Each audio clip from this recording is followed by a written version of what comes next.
ناظرین، امریکہ سے حالیہ مذاکرات کے بعد ایران نے اپنا موقف ایک بار پھر نہایت واضح اور سخت انداز میں دہرا دیا ہے۔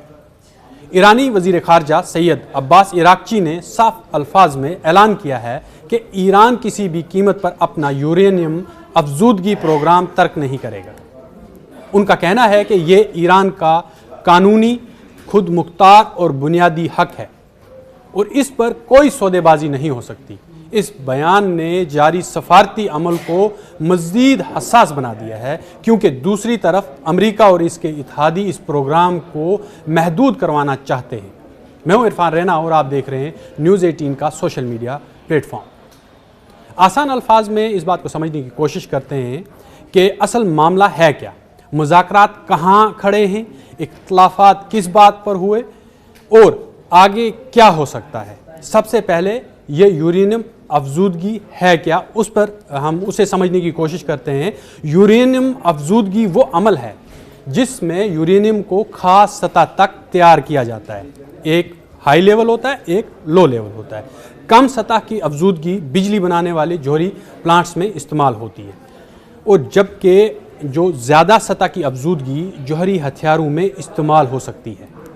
ایران کا کہنا ہے کہ اس کا جو پروگرام ہے وہ پرامن مقاصد کے لیے ہے، جبکہ امریکہ اور اسرائیل کو خدشہ ہے کہ یہی پروگرام آگے چل کر ہتھیاروں کی شکل اختیار کر لے گا۔ حالیہ جو پس منظر ہے وہ یہ ہے کہ عمان کے دارالحکومت مسقط میں ایران اور امریکہ کے درمیان بالواسطہ مذاکرات ہوئے، یعنی دونوں فریق ایک ہی مقام پر تھے، مگر براہ راست آمنے سامنے بات چیت محدود سطح پر ہوئی۔ زیادہ تر جو پیغام رسائی تھی وہ ثالثوں کے ذریعے ہوئی۔ مذاکرات کے بعد انٹرویو دیتے ہوئے عباس عراقچی نے کہا، ایران افزودگی جاری رکھے گا، اپنا افزودہ یورینیم ملک سے باہر نہیں بھیجے گا اور بیلسٹک میزائل پروگرام پر کوئی بات چیت نہیں ہوگی۔ انہوں نے زور دیا اور یہ کہا کہ ایسے معاہدے کے لیے تیار ہیں جو عالمی برادری کو یقین دہانی دے، مگر ایران کے سائنسی، جوہری اور دفاعی حقوق محفوظ رہنے چاہیے۔ یہاں اصل ٹکراؤ کے 3 بڑے پوائنٹ سامنے آتے ہیں۔ پہلا پوائنٹ یہ ہے کہ افزودگی بند ہو یا جاری رہے۔ امریکہ چاہتا ہے کہ ایران کی جو افزودگی ہے وہ سخت حد تک کم کرے یا پھر روک ہی دے۔ ایران کہتا ہے کہ یہ ہمارا حق ہے، بند نہیں ہوگا۔ لیکن دوسرا پوائنٹ وہی ہے، افزودہ مواد ملک سے باہر جائے یا نہیں۔ اچھا، امریکہ جو ہے وہ یہ تجویز دے رہا ہے کہ ایران اپنا حساس مواد بیرون ملک منتقل کرے۔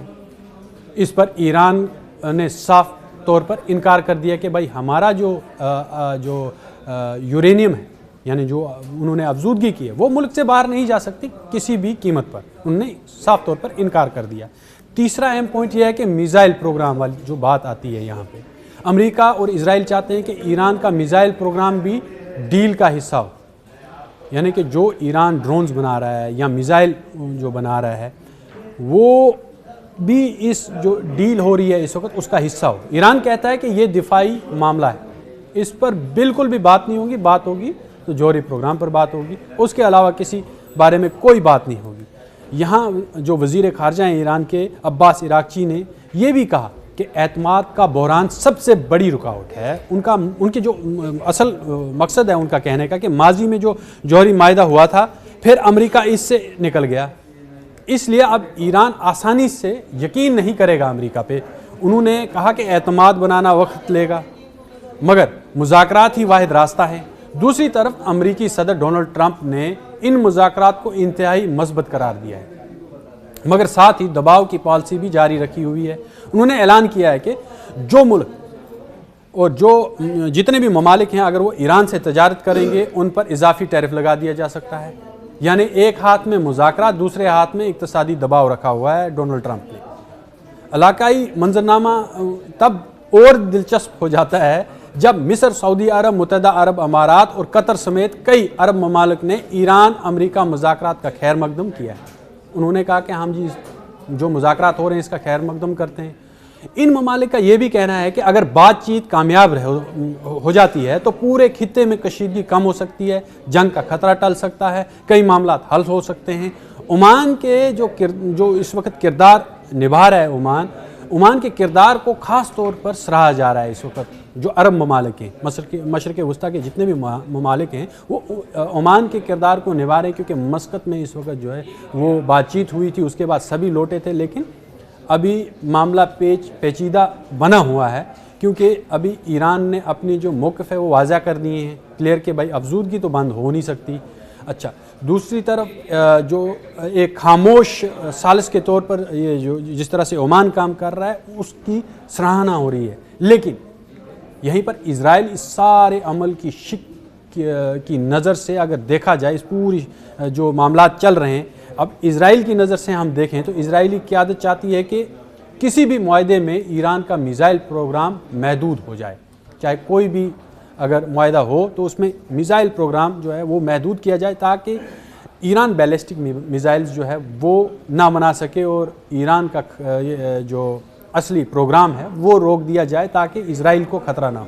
خطے میں اس کے جو اتحادی گروپ ہیں ان کی مدد سے رکے اور سخت نگرانی کے جو نظام ہو اس پہ، یعنی کہ جو وہ بنا رہا ہے جوہری جو پروگرام چل رہا ہے ایران کے اندر، اس کی سخت نگرانی ہو. ان کے پاس سارا ڈیٹا آنا چاہیے اسرائیل اور امریکہ کے پاس میں کہ ایران جو ہے وہ کتنی افزودگی کر رہا ہے، لو لیول پر ہے یعنی پاور نظام کے لیے ہے، یا پھر ہتھیاروں کو بنانے کے لیے وہ اتنی زیادہ افزودگی نہ کر پائے، اس لیے اس کی نگرانی بھی سخت ہونی چاہیے. اس دوران ایران کے فوجی سربراہ نے بھی سخت بیان دے دیا ہے، کہا کہ اگر جنگ مسلط کی گئی تو جواب صرف محدود نہیں ہوگا بلکہ پورے خطے میں پھیل سکتا ہے. یعنی سفارتکاری تو چل رہی ہے ایک طرف سے، مگر جنگی زبان بھی ساتھ ساتھ موجود ہے، کیونکہ کبھی بھی ایک غلط اسٹیپ، کیونکہ آلریڈی جو امریکہ کے بحری بیڑے ہیں USS ابراہم لنکن جو ہے وہ اس وقت بحر عرب میں ہے، وہ کھڑا ہے وہاں پہ، وہ خلیج فارس کی میں گھسنے کی تیاری کر رہا تھا اب تک. تو بیچ میں جب یہ سفارتکاری ہوئی اور دونوں ایک میز پر آئے ہیں اور بات چیت ہو رہی ہے، لیکن اگر آپ یہ سوچتے ہیں کہ جنگ کا خطرہ ٹلا ہے، بالکل بھی نہیں ٹلا ہے. دونوں فوجیں جو ہیں وہ پوری طرح سے تیار ہیں، لیکن جنگ کی جو پلڑا ہے وہ ایران کے حق میں زیادہ بھاری ہے، کیونکہ امریکہ کو بہت دور سے چل کر آنا ہے اور دور سے چل کر آیا ہے، اور یہاں پر اتحادی ایران کی بالکل تیار ہیں. کیونکہ یورپ بھی جو ہے، جس طرح سے پہلے آپ نے میں نے ایک ایکسپلینر کیا تھا، اس میں ایک آپ کو اپڈیٹ دی تھی، اس میں میں نے کہا تھا کہ نیٹو سے بھی خفا ہے ڈونلڈ ٹرمپ، اور جس کی وجہ سے یورپ کے ممالک جو ہیں وہ امریکہ سے خفا ہو گئے تھے، کیونکہ انہوں نے کہا تھا کہ نیٹو کا جو محدود کردار رہا تھا افغانستان کی جنگ میں، یعنی کہ جو نیٹو کے اندر امریکی فوجیں وہی آگے تھی، لیکن جو نیٹو کی جو دوسری فوجیں ہیں جتنی بھی، چاہے اس میں برطانیہ ہے، فرانس ہے، یا باقی کے جو یورپین یونین کے ممالک ہیں جو نیٹو کے اندر ہیں، وہ سامنے نہیں آئے، انہوں نے براہ راست جنگ نہیں لڑی، وہ بارڈر پر فرنٹ لائن پہ نہیں گئے، تو وہ پیچھے کھڑے رہے ہیں. تو یہ اس بات پر جو ہے برطانیہ نے سخت رد عمل دیا تھا. تو اب یہاں پر پلڑا جو ہے ایران کا اس لیے بھاری ہے، کیا نیٹو اس جنگ میں کودے گا؟ اگر امریکہ وہاں پر فیل ہوتا ہے تو کتنے ممالک ہیں جو امریکہ کا ساتھ دیں گے ایسی جنگ میں جو سمندروں کے بیچ میں لڑی جائے گی، جہاں پر ایران کے اتحادی بہت مضبوط ہیں اور ایران کی جتنی بھی پراکسیز ہیں وہ بہت زیادہ مضبوط ہیں. اب بڑا سوال آگے اس معاملے میں، یا اس جو بھی اس وقت جو سفارتکاری ہوئی ہے یا جو بھی معاہدے ہوئے ہیں، اب بڑا سوال ہے کہ ہوگا کیا، ممکنہ راستہ ہیں کیا؟ آخر اگر سمجھوتا ہو جاتا ہے تو پابندیوں میں اس میں ایران کہتا ہے کہ نرمی ہونی چاہیے، جو معینوں میں اس میں اضافہ ہونا چاہیے، اور محدود افزودگی پر اتفاق ہو سکتا ہے. یہ ساری چیزیں کل ملا کر اگر ہم کہیں کہ محدود افزودگی پر اتفاق ہو سکتا ہے. اگر سمجھوتا نہیں ہوتا ہے تو پابندیاں سخت ہوں گی اور فوجی کشیدگی بڑھے گی، پراکسی ٹکراؤ بھی تیز ہو سکتا ہے. کیا یہ ساری چیزیں ہونے کے بعد کیا تیسری عالمی جنگ کا خطرہ بڑھ سکتا ہے؟ فوری طور پر نہیں، مگر اگر براہ راست ایران امریکہ یا ایران اسرائیل جنگ چھڑ جاتی ہے، یعنی یا ایران امریکہ یا ایران اسرائیل جنگ چھڑتی ہے، تو علاقائی جنگ ضرور بھڑک سکتی ہے، کیونکہ یہ پورے خطے میں پھیل جائے گی.